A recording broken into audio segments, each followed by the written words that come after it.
This is Transqat, a safe space to stand. Transgender issues, queer people, respectful conversations. I'm host Claire McCarthy. Welcome to Transqat.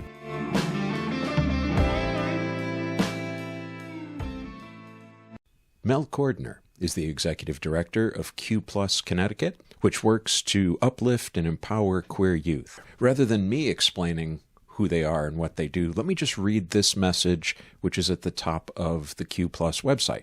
In light of the recent executive order, which seeks to ban gender-affirming care to those under 19, we at Q+ want to say that we are with you, that we will remain with you, and that this changes nothing about who we are, or more importantly, who you are.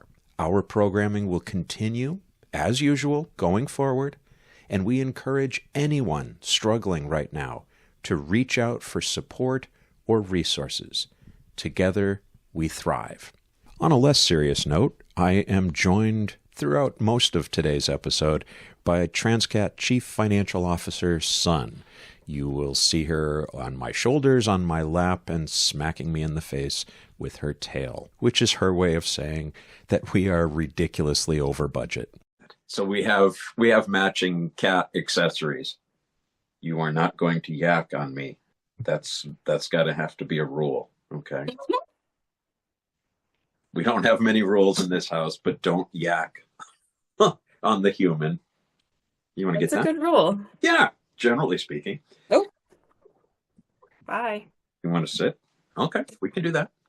She'll be back. Oh, so how are you doing after yesterday? Oh, it is what it is. What did we expect? Yeah, I'm just reading through the executive order. Congratulations, you're no longer non-binary. Yeah, pretty exciting, huh? All this time. Wow. Thought I figured it out, and then poof, the government just figured it out for me. Yeah, we should have asked earlier. Yeah, I guess. Wonder what other problems they can solve for me. We should probably start with introductions, even though I know who you are. Good, I'm glad. So I'm Mel, they, them. I am the founding executive director at Q+. We do queer youth programming around the state. We currently have groups in 11 towns. As of last Friday, we just started a new one. We do school visits around the state. We do professional development trainings for adults. We do open mics, summer camps, a few other things here and there. Basically just whatever it is that queer youth in that area are looking for, we will do our best to adjust and accommodate and make it happen. The first thing I remember you saying, the first time I met you was at that event for Tony Ferriolo a couple of years ago for the anniversary of his documentary. Mm-hmm. And I remember you on stage saying that your moment of epiphany with Q+ was realizing just let the kids decide what they want to do with a given meeting. Yeah, I mean, that was the goal from the get-go. We initially started Q+ as an entirely volunteer-run org to complement what other nonprofits were doing. Because we were working, I say we, like my founding team, we were working at nonprofits that worked with queer youth for the most part, but we weren't, as staff there, allowed to run the programs the kids were asking for. So it was like, all right, we will just do this on the side, like, run an open mic here and there, and it's no big deal, and we'll just do it for free because it's fun. So it wasn't a big deal, and now here we are. Yeah, 11 groups, you said. Or 11. Yeah.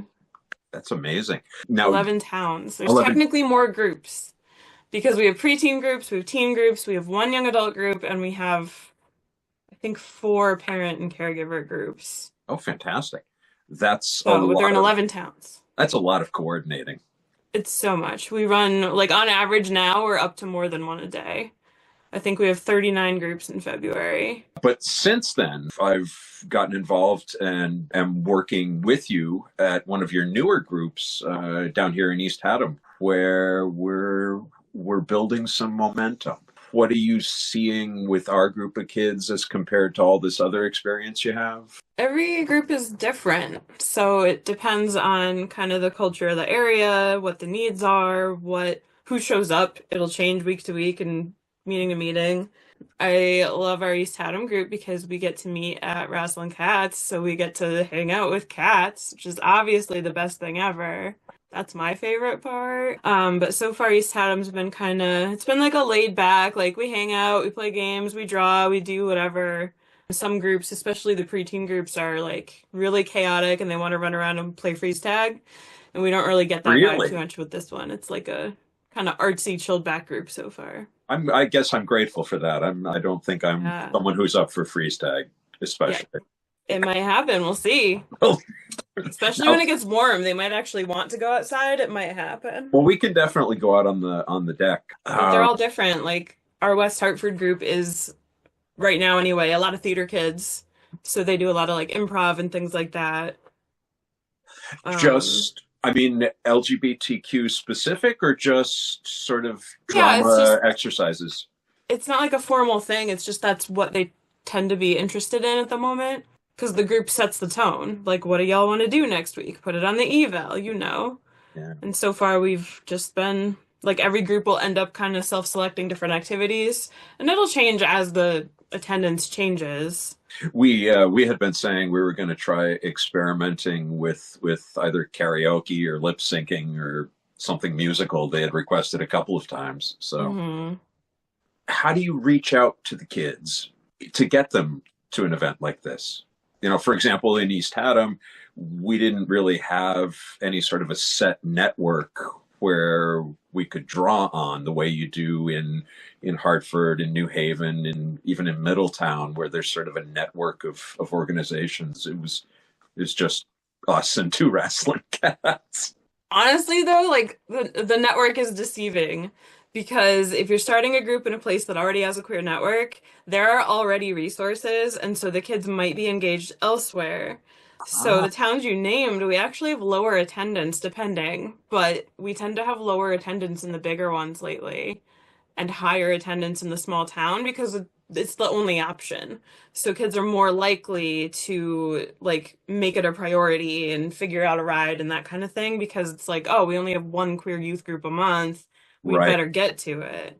The one of the things that we have found at ours is that networking with public libraries seems to be a good, that there are groups of queer kids who end up congregating with the youth librarians and are open to finding other spaces where they can be themselves.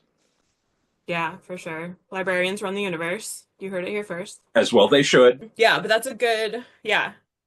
Queer youth are hanging out at the library. They're hanging out at the community theater if you happen to have one. We honestly, we just put up a lot of flyers in coffee places and grocery stores and whatever else happens to have a community board.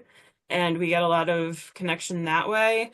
And then we do our best to network with the schools. It's kind of hit or miss, like all Yeah. the time for all kinds of reasons.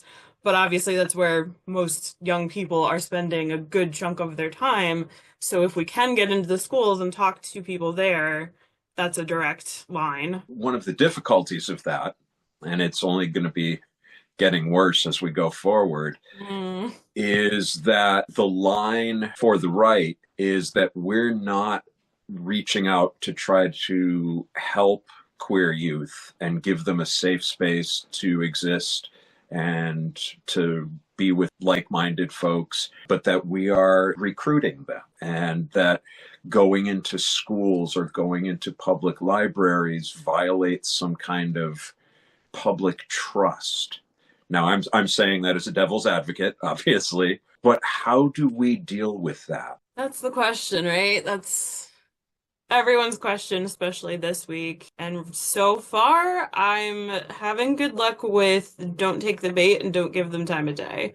I have more important things to do than worry about what random people are saying on Facebook or whatever, you know? Obviously, queer people have always been here, we've always existed.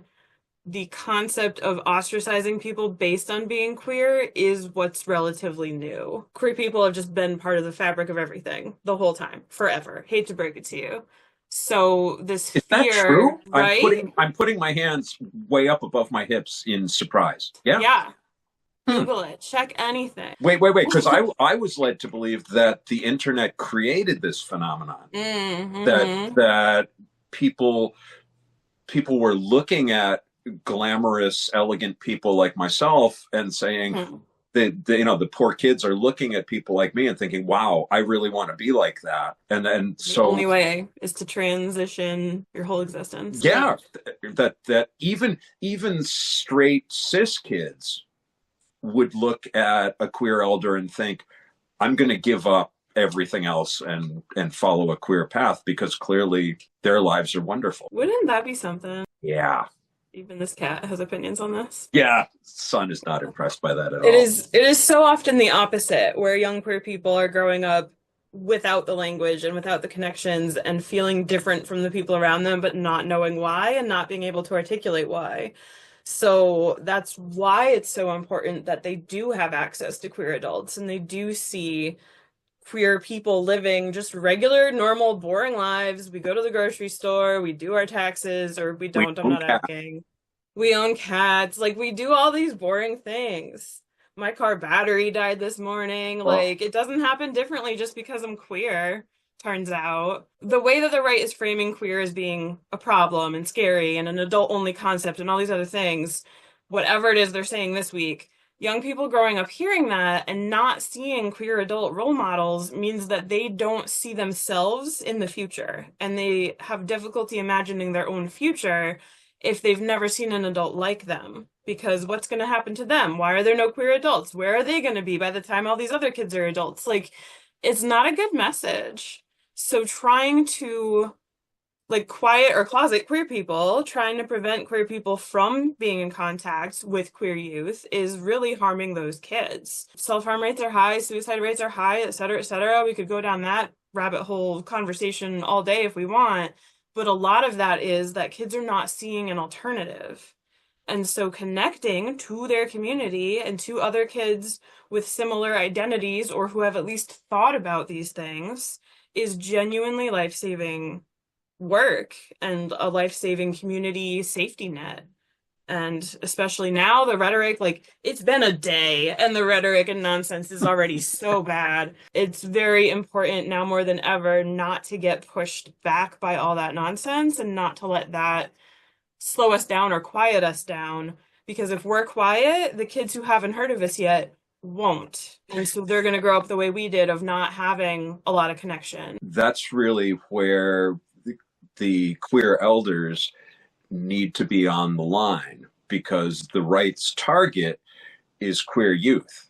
And those kids need to understand that they're not alone in this moment, not alone in history. As we were saying, we've been here forever. The challenge is going to be, as I said, just before we started talking, I was reading the executive order that our 47th president just signed yesterday. And it seems very clear that his administration is going to do everything it can to rescind funding for anything that has even a ghost of a hint of a shadow of what they're calling gender ideology. And so our ability to create safe spaces for queer kids is going to be countered by that. Libraries are going to be more cautious about what they put on their shelves and what they do for programming. Schools are going to be more reluctant to let organizations like Q Plus in if it's going to mean that they're going to lose funding. Do you and groups like Q Plus have plans for this? My answer as myself versus my answer in the national perspective is going to be different. Nationally speaking, this is a huge problem. This is terrifying. If we lose our funding, we can't do the work.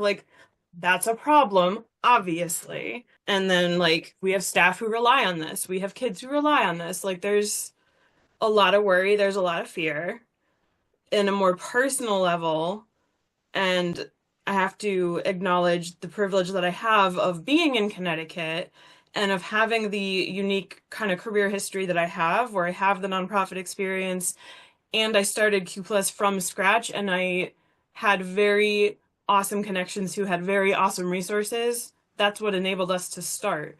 We did not start the traditional way that a nonprofit starts, where you create your board and you write your mission and you start to develop fundraising and then you start running programs 5 years later. We did the exact opposite.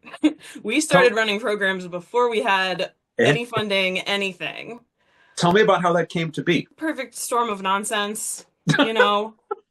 We were all working different places. We were just doing this on a volunteer basis. COVID quarantine times happened and changed a lot of things. And the official story that we are going with is that COVID shut down the nonprofit I was working at. So the day that that was announced, sort of, I had support group scheduled. We were doing three things a week online on Zoom. So we had like support group, game night, RPG night, whatever it was. And that was support night. And I was like, okay, well, I'm not just gonna not show up to work just because I got quote unquote laid off. So I had 3 high school staff, 2 college interns, and I called them each individually and I was like, listen, I got laid off, which means so did you. Do you want to run group anyway? And every single one of them said yes, like no question. And so I was like, cool, I guess we're doing this. And so the first thing I looked for was funding to get them stipends so that I could support them, because the benefit I had as being full-time laid off is I did get unemployment fairly easily during quarantine times. That was like very standard. So that was, I don't know, silver lining. So I didn't have to worry about myself right away. So I was able to start with a smaller amount. But we just kept going. 2 hours after I was laid off, I was running a group. I was like, cool, that's fine.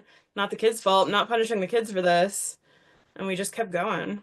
So it starts out with this effort, and you've got folks running individual groups. But what is the staff of Q Plus like now? How big are you? Are you ready to take over the world? Who's watching this? Who's listening to this?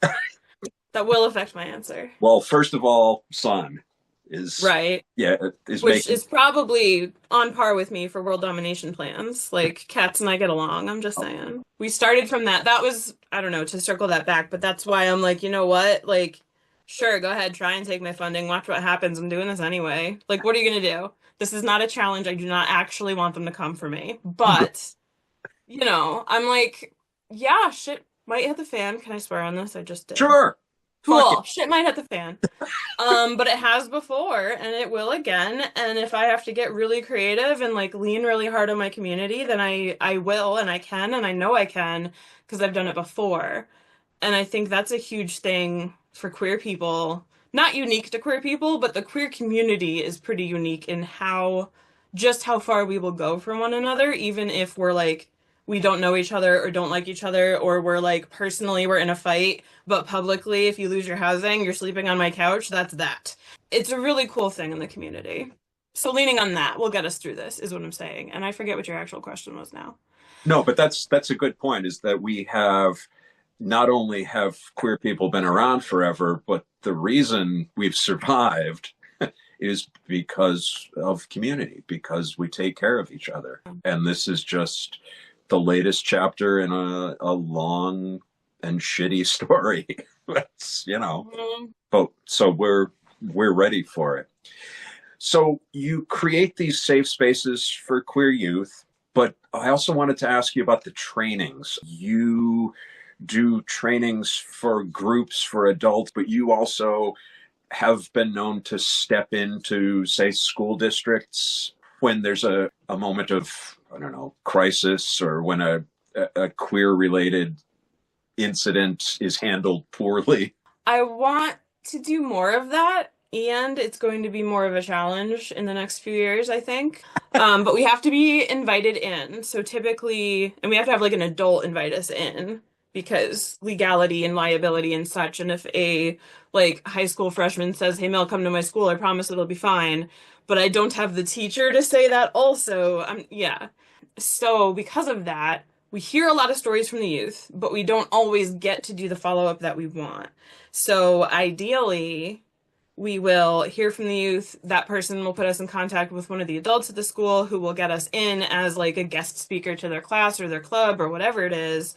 That way we will hear from a lot of the young folks at once, get more of a story, get their input on what they want to do next, and we will build a plan together. So I've done that a couple times, and it's been, it's gone really well, but there's also several lawsuits going on in Connecticut that I'm going to not share details on, I guess. But getting to work with the administration and actually look at their policies and make suggestions. And in one school, we staff advised the GSA for a while. So we saw the same kids every week and like really got into like that particular school's culture. But a bunch of the time that's not possible. And so what we'll do instead is we will work with the young person that connected with us to the best of our ability. We will do some snooping, find out when the Board of Ed meetings are, that kind of thing, because those are public, friends. And so you can go to those. They can decide whether or not to let you speak if you are not a resident of that town. They can decide whether or not to like move agenda items around and make you sit there for 2 hours talking about like what color they're going to make their road signs, and you're definitely not there for that and they know it. But this is why we have things like the Board of Education, so that you can be heard and you can get your input in, and it is not just one person at the school making these decisions. It's a group of people, and you are part of the community and part of the group that is affected by this. You are allowed to go. Which is what they want teenagers to believe. Like, they don't want teenagers showing up at the Board of Ed meetings, but do it, because first of all, they're terrified of you, and it's awesome to watch them be terrified of you in their own space. But second of all, they work for you. They don't maybe act that way. They don't understand it that way. You're a student. The school doesn't exist without you. They work for you. So you tell them what you need as a young person, because you have more awareness and input and insight than they're ever going to have as like adults in stuffy suits. I'm just saying. Are you a Connecticut-based LGBTQ plus or allied business, individual, or member of a corporation? Are you looking for connections in your community? Then join the CTGLC, the Connecticut Gay and Lesbian Chamber. Since 2007, the CTGLC has offered an inclusive, vibrant business community where all are welcome. They cultivate a sense of belonging, both within the LGBTQ plus community and for those who support their mission. The CTGLC is committed to promoting and supporting its members by connecting LGBTQ plus businesses, entrepreneurs, and allies with opportunities to network, engage, and collaborate. CTGLC members include all types and sizes of businesses from many industry sectors across the state. Are you ready to experience the power of belonging? Visit ctglc.org and become a member today. That's a lifelong learning skill. The ability to understand how local government works, how to advocate for what you need without using, specific references to either district or specific kids. What kind of situations? Connecticut has really great law protecting queer youth and queer staff on paper, and I genuinely think there's not a school in the state that follows it. Some of them are doing well, they're getting close, but vast majority of them I don't think are even trying and are banking on the idea that nobody else knows what the law says. And sometimes that's true, and sometimes we will get a kid that says, hey, this happened and I don't know what to do. And I love when I can just respond with, that's illegal, we're going to get you a lawyer, that's what we're going to do. But we're seeing more and more schools shut down GSAs to avoid controversy, which is illegal. We've had a few that won't do it that blatantly because they know it's illegal, but they will make it impossible to advise the club, and then, oh, you don't have an advisor, I guess you can't run the group. So there's a lot of that kind of like around the back end, making it impossible to run the group. They will make like separate requirements for the GSA, which is also illegal. Or they will write up the advisors for nonsense because they're like teaching the kids certain things, or they're failing to report certain things. You don't have to report if a kid comes out to you. Do not report that. That is no one's business but the kids. But there's a lot of that. There's a lot of kind of hiding behind rules that don't actually say what they're claiming they say, and kind of getting away with it, because at the end of the day, that's the person who pays that person, signs their paycheck, etc. They're not going to go against them too hard. As a former teacher, you don't want to jeopardize your ability to retire. There's this situation that you get in where the more seniority you have, the less marketable you are on the job market. A district would much rather pay somebody straight out of grad school whom they can pay at the low end of the scale and train them the way they want them to teach, as opposed to someone with 20 years experience that you price yourself out of the market.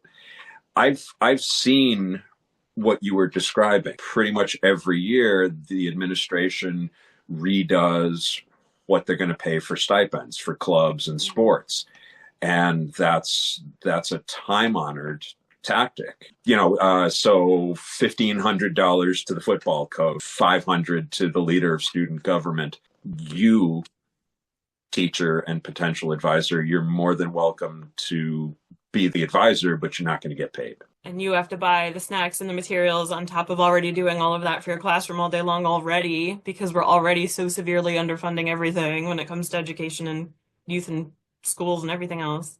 And if you want to bring in a speaker, if you want to bring in Q plus, you can pay for that. You can. And that's why our GSA visits are free. Ooh, wait a minute. I'm not sure I heard that correctly. How much do you charge for a GSA visit, Mel? $0. Free Wow, 99. that is remarkable.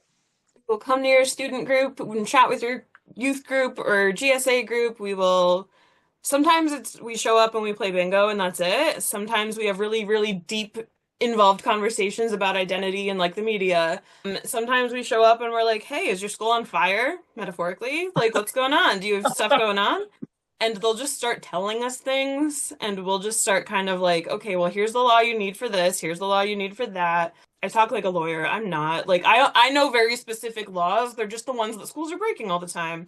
And we'll talk with them about tactics and how do you get attention. And, oh, well, if you did want to call the news, I know this person's number. Yeah. Empowerment. It depends. Like, every group needs a different thing. But it is absolutely free for us to visit a GSA. We want to go and make community and make connections, and we will do that, and it doesn't cost the school anything. If you want us to come run a workshop or train your staff, that's going to cost something, but that's more involved than like talking to the young people. We don't ever want to make youth pay for a resource that's made for them. So none of our programs cost anything, including like summer camp, things like that have a bigger cost than, let's say, game night. We're still not charging youth for them because we're not going to make it impossible to attend. I know this is something that the Out Accountability Project, which is another group here, another nonprofit here in Connecticut, is working on. But do you have a sense of how many GSAs we have in the state?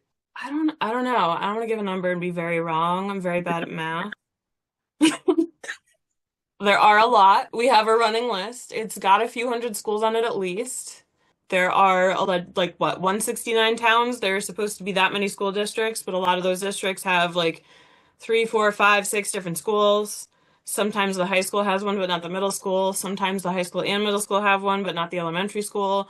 Once in a while, the elementary school does.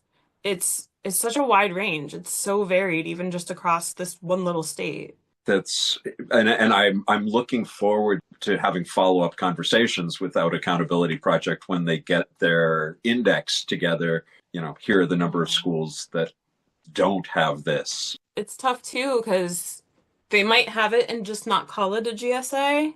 Right. And that might be kind of masking from parents. It might be masking from administration. We all went to unofficial art club. That was the GSA. There was like the official art club, like the Art Honor Society club. And then there was just Art Hangout Club, which was all the queer kids hanging out, talking trash about their teachers, whatever. Like, that's still true. There are groups that just meet on Zoom or groups that meet at the library. Like, there's so much variation. Kids are being creative. Adults that support them are being creative. There's more out there than we think. Queer kids love manga, so start a manga appreciation club. They really do. Tell them to show up in cosplay. They will do it.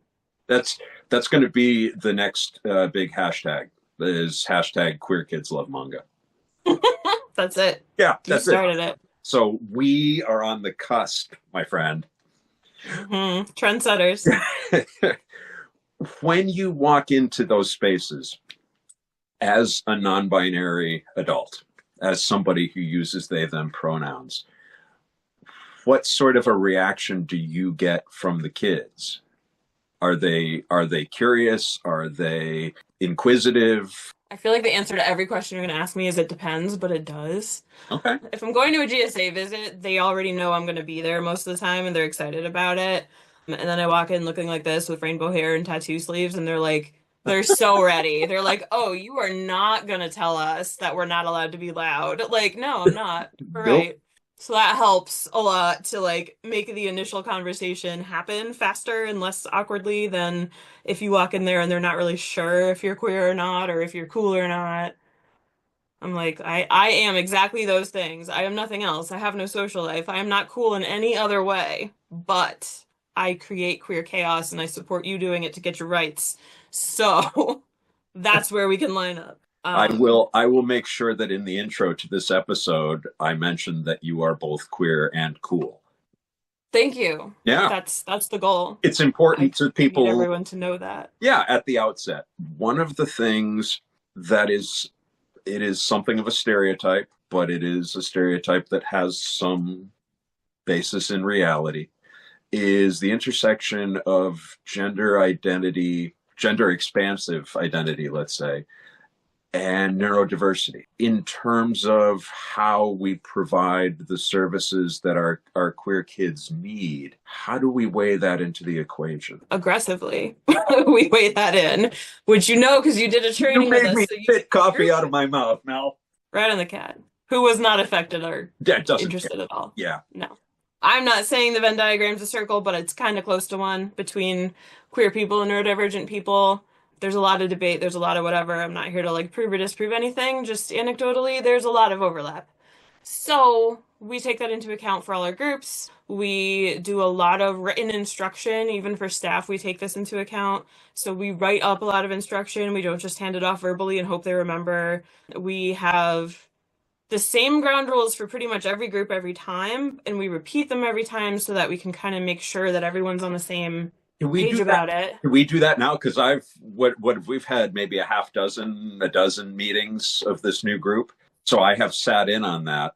Can we? I mean, are you going to tell me the rules? Are you going to practice? Well, I was going to say, can we model that? I'll be the group, you be the moderator. Oh no, I do it all the time. I think you should be the moderator. All right. So as you know, we have an acronym. That's a word I won't use in front of a group of kids. I do. They usually know. We run our organization. We create our space according to this acronym. What is the acronym, folks? It's RISE. RISE. Okay. RISE. The R stands for respect. Respect. Okay. Wait a minute. What does that mean? This is exactly how I run ground rules to make the kids say it, and I love that you're turning it back on me. Yeah. So wait. So what are we supposed to respect? Who are we supposed to respect? Wait, stop rolling your eyes at me, Cordner. So we lay it out as like we respect the space, we respect each other, we respect personal space, like we don't touch each other, we respect pronouns, etc., etc. And we respect our differences. That doesn't mean we're going to agree. That doesn't mean that we have to not challenge anything someone says, but we're going to do it in a respectful way and not like call someone names. R is for respect. The I defies the fact that there is no I in team because there is an I in RISE. So in our team, we have an I. What does it mean? That's for inclusion. And the key there is including people the way they want to be included. And so you'll see a lot of youth programming that the kids aren't allowed to have their phones, or they have to match up with somebody they don't already know, or they have to sit a certain way, or they can't sit on the floor. Like, whatever it is, there's an awful lot of rules that are applied to youth programming for absolutely no reason. Do what you want. As long as you're not causing any harm, etc., etc., you're not breaking the other ground rules, you can be included the way you want. So some people really, really want to just sit on the couch and scroll through their phone and once in a while engage in conversation and not actually play any games at all. And that's fine. And some people are going to watch the movie, but they're going to do it standing up and pacing back and forth in the back of the room because that feels better. Fine. We will include you the way that you want to be included. We are not trying to make you fit any particular behavior or expectation as long as you're being safe. So I should feel comfortable that if I'm having a bad day, I don't have to conform to some preconceived idea of this is how you will participate here. I can just relax in this space. Yeah. Okay. It's your space, not mine. I'm there to keep the lights on and make sure it runs. Next up is S. and that stands for sanitation, meaning Close that enough. we will throw our trash in the trash basket. Did I get that part wrong? We should put trash in the trash. Yes, Okay. that part's correct. That's more of like a respect the space, I think, piece. Okay. But it's in there. All right. So So what is S? So S is for safety, which is the big one. All the obvious things, no running with scissors, et cetera, et cetera. No like hitting people. Obviously, that falls under respect and everything else too.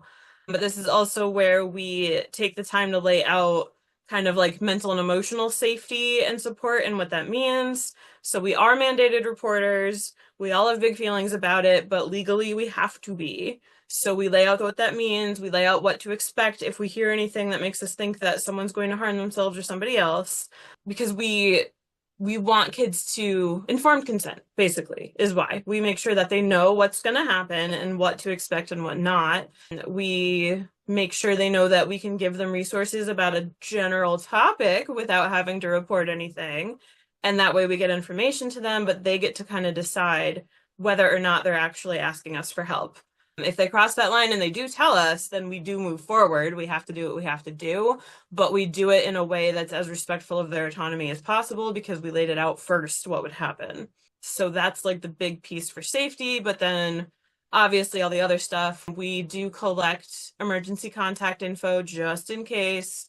Ideally, we never have to use it, but every once in a long while, if something happens, it's a lot quicker and more efficient to handle if you already have that person's guardian's phone number somewhere and you can just pull it out and be good to go. We have 2 adults in the room at all times. That's a safety piece just in case.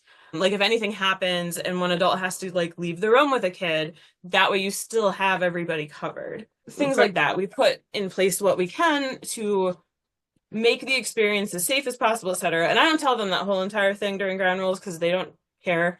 But I do want to make sure they know that we did put the time in.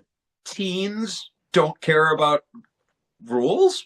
Yeah, if you say to a room full of teenagers who showed up to play freeze tag that just so they know you did 3 hours of training and you know what mandated reporting means, they're not gonna care. Their parents might care. But yeah, we don't need to tell them about the training, but you do have to do a 3-hour training to staff a group, even as a volunteer. And that is a big piece of safety too. That training covers all the obvious stuff, but we also do talk about neurodiversity. We talk about pronouns. We talk about not outing kids to their parents. Like there's actually a whole lot of stuff covered because this space, when we say it's safe and created for queer youth, we mean it. And that means maintaining and protecting queer youth culture in a way that's like supportive and affirming and respectful, basically. So we go through a lot of talking about that. And then we also, the group typically will do a debrief after and just check in like, hey, did anyone notice anything they're worried about? Is there anything we want to think about for next week? And a lot of the times that's a 2-minute conversation, but sometimes it's a longer one. Sometimes somebody said something that we have to kind of unpack or whatever. So we do it. We put that time in. We put that effort in. I want to get on to the E, but yeah, something, and this is the way we do it at the meetings, right? If something comes up in the discussion of this, we run with it.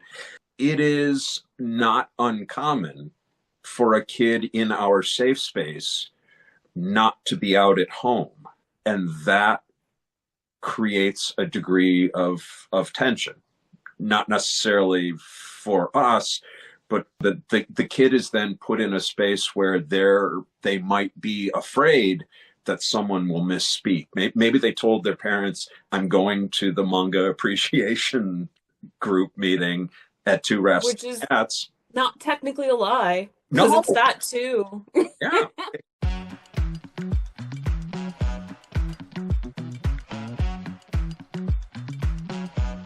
The Transqat store is now open. We're starting small, a few stickers, and a bookmark designed by Transqat executive producer The Lady Bethesda, but we'll be adding more items as we go. To shop now, go to transqat.com, find support on the main menu, and then select store. We've also moved the sponsorship opportunities to the store so that everything can be in one place. The donate option is available under the support tab as well. Thanks in advance for supporting the show.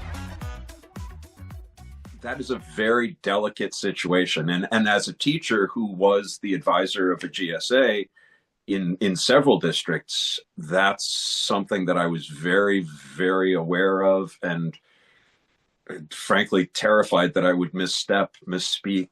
And because, you have parent conferences, you have, and it's, and this kid has trusted you with something, but were that to be known, the parents would see it as a betrayal. And if we're the ones who told the parents, that's a huge betrayal for the kids from us as well. Big time. Yeah. So it's a difficult position to be in.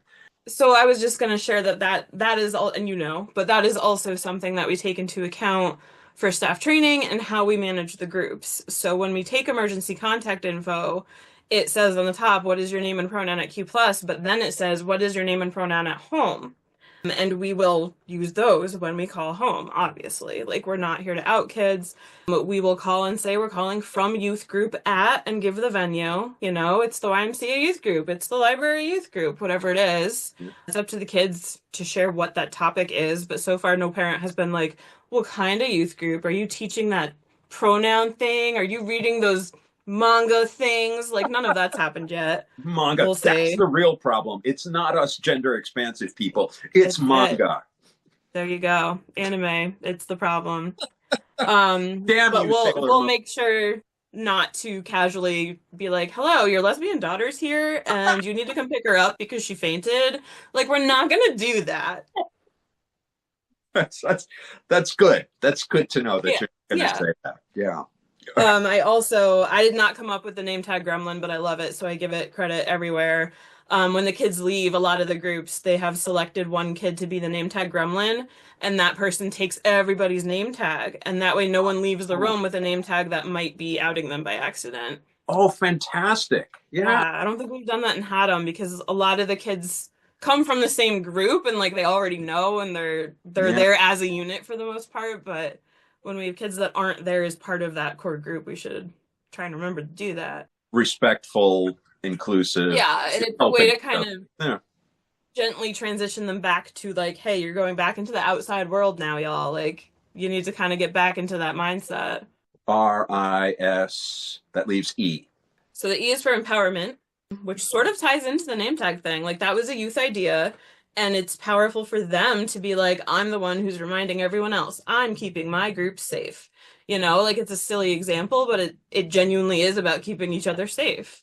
And empowerment's just the thing that runs through everything. This is youth space. It's up to them what we're doing. It's up to them.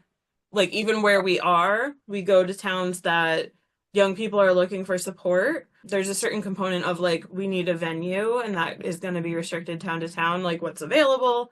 But we do our best to provide the programming that kids are looking for in that space.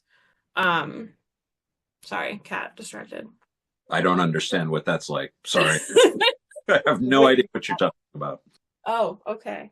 She's like, no, I don't want you to touch me. I just want you to gaze adoringly. Yeah, youth empowerment. I mean, I've said before, but a lot of youth programming is about kind of keeping kids in line.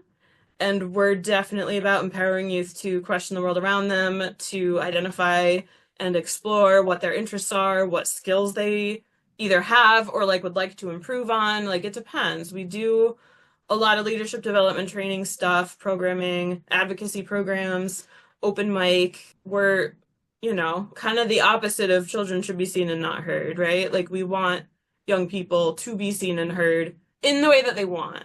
We want them to be in charge of what messages they're sharing out and in charge of how they're addressed and how they're treated. And we want them to be taken seriously.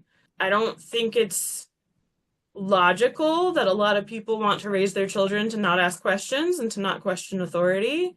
I think that's very dangerous, and that's what gets youth, and then the adults those youth grow into, that's what gets us in trouble with like a lot of things. I won't even go into detail, but I think it's vital that youth are taught to question the world around them, to question authority, to check in with themselves about what feels safe and things like that. Like, the fact we aren't emphasizing that for young people is a little bit scary if you think about it.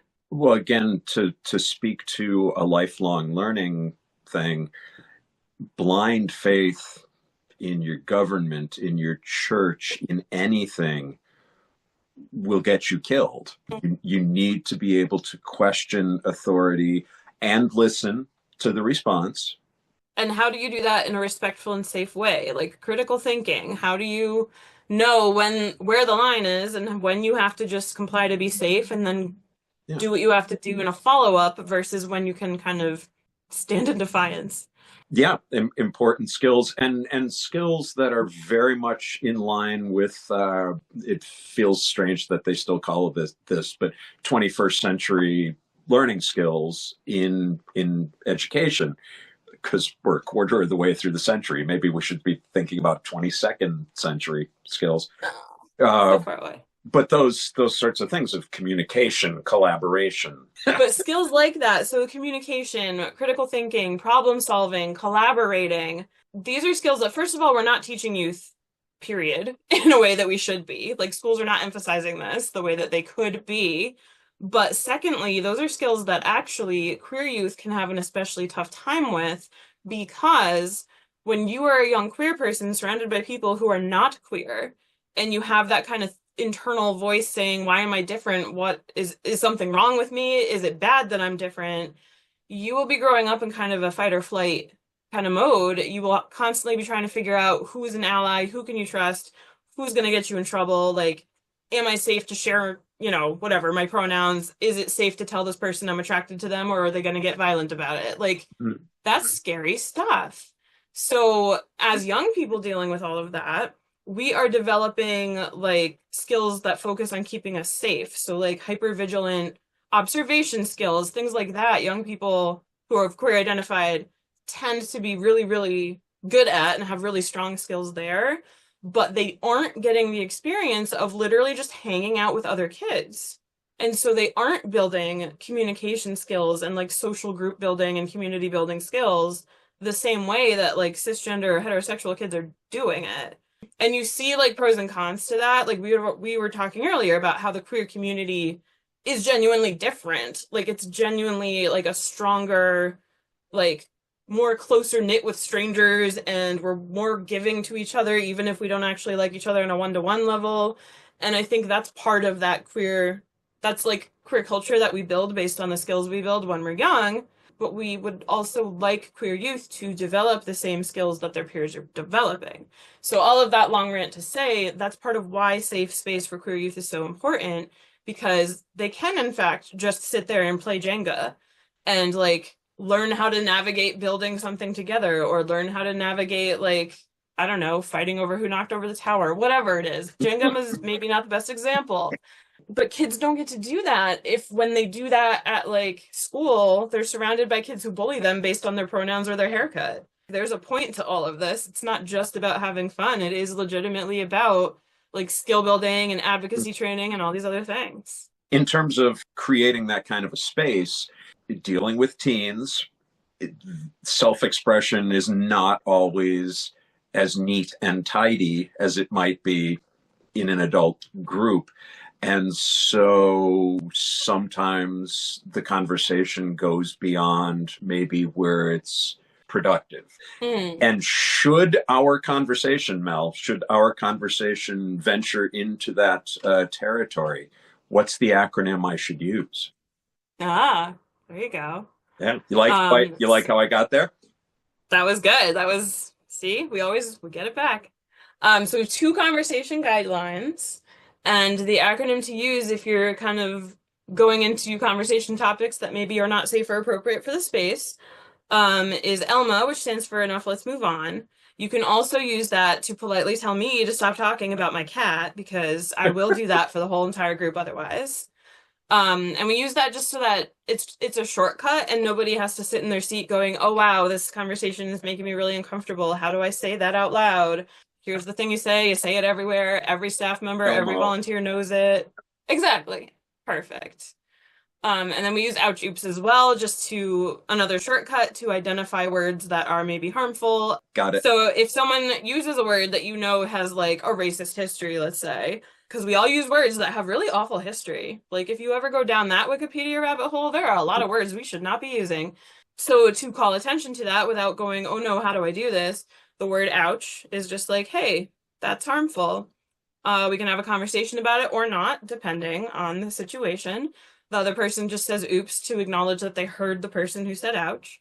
And then whatever needs to happen happens. If we sit down and have like a whole history lesson on a particular like turn of phrase that we don't use anymore, great. Or if we just, okay, we're not using that word anymore, moving on, also great. And that's part of the empowerment is we don't just tell kids, hey, we don't use that word, the end. Right. We're like, hey, let's talk about why we don't use that word. Let's talk about why other people you know are being impacted. There's a lot of, because I said so, that kids are used to dealing with. And so we try to not ever do that, because how is that helpful to anyone? I will admit freely to having resorted to that as a parent. Parenting is a different level. Yeah, we are approaching the hour mark here. So if a queer kid is listening to this and wants to know how to go about contacting a group, or if a parent or caretaker is listening and they say, oh, I know somebody who needs this, how can they get in contact with you? However they want. So they can come to your house and just kind of knock on the front door and say, hi, Mel. Okay, I shouldn't encourage that, but it would not be the first time. But I'm not going to encourage it to happen more. Email, you can email us. The emails are all on our website, but just use info@qplusct.org. That will get you to whoever you need to get to, because there's a GSA person, there's a program person, but like that one goes to everybody eventually. We are very active on Instagram. We're on Facebook. I know that's just where us old people hang out, but that's helpful for like parents, teachers, like those kinds of folks can find us there. We do have a youth Discord. We have to know you to put you in there, but if you like attend a group and we see in person that you are in fact a teenager and not a random creeper, then we can get you into the Discord. So that's a way to connect as well for young folks who are listening and are like, I don't want my mom to see what I say on Instagram. We get it. But like, just come to a group if you can. And if you can't do that, we do a lot of kind of one-off guest speaking or like visits to different towns, libraries, schools. I'll be at an event for a school in New Britain tomorrow. Like whenever we can get out there, we do, because we really want to be connecting. Mel, this has been wonderful. Thank you. And thanks for all the help with the East Haddam group. Thank you. Like, I could not have just shown up and started running youth group in that space. And so thank you for making that happen. That goes out to Sarah. Sarah, if you're listening, my co-adults. Yes. Okay. Yeah. Yeah, it takes a village is what I'm saying. So like when people are like, Mel, thank you for doing the thing. I'm like, okay, but also thank you and the 5 other people that are doing the thing that made it possible for me to do my thing. So like, that's what I mean. So like Melissa helps with that group too. Mark helped. Like, yeah, we could make a list. It's all about thing doing, really. Thing doing. It is all about thing doing. It is thing doing. Twice in the course of our conversation, you brought up that sometimes the queer community comes together and supports even when they don't like each other. And I immediately started thinking, Mel doesn't like me. And they're saying this. They're saying this as a sort of gentle way to let me know that they don't care for me very much. That is not the case. Just so you know. How pathetic is it to fish for compliments on your own podcast? That's not good. I think it's very human, actually. And we could even go so far as to say that kind of exemplifies that whole like skill building thing and how we all grew up kind of, in a closet and hiding ourselves and knowing that like we as ourselves are bad and should not get compliments. And so now when we're around other queer people, we're like, please tell me I'm cute. Please tell me I'm important. Please tell me I'm smart, like whatever it is, because we were getting those compliments on like a masked version of ourselves. So actually, I think this is very, not just human, but very queer. And I will reiterate that I do in fact like you. And I think you're very smart and very fun. So there you go. We can practice these skills. May and June are crazy busy. So here are some housekeeping items.